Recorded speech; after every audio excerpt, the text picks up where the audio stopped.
చట్టసభలలో PV Narasimharao ఇంట్లో చేసి నిరాహార దీక్షను 29 తారీఖు నాడు పివి ఇంట్లో చేసి నిరాహార దీక్షను యావత్ వంగర గ్రామ ప్రజలందరూ ఆ రోజు ఒక్కరు కూడా పని పాటలు పోకుండా ఇక్కడ కేటాయించాలని మనం చేస్తున్నాం.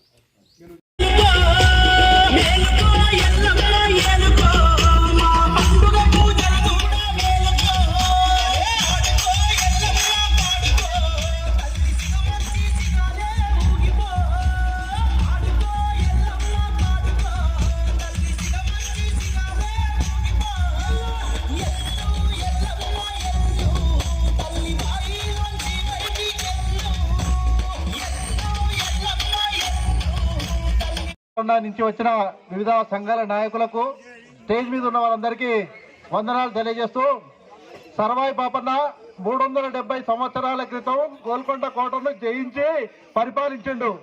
కానీ ఈరోజు నవ సంఘర్షణ సమితి ఆధ్వర్యంలో ఒక 5-10 సంవత్సరాల పోరాట కార్యక్రమం నిర్వహించుకొని చట్టసభలలో బీసీలకు, ఈబీసీలకు రిజర్వేషన్ వచ్చి ఢిల్లీ కోటను కొట్టాలని మన పంజాల జైన్ గౌడన్న సంకల్పం.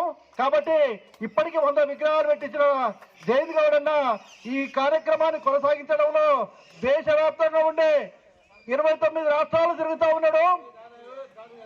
అక్కడ చూడండి, మొత్తం మొన్న ఢిల్లీలోనే ఫిబ్రవరి 18 నాడు జంతర్ మంతర్లో ధర్నా కార్యక్రమం ఫిక్స్ చేసి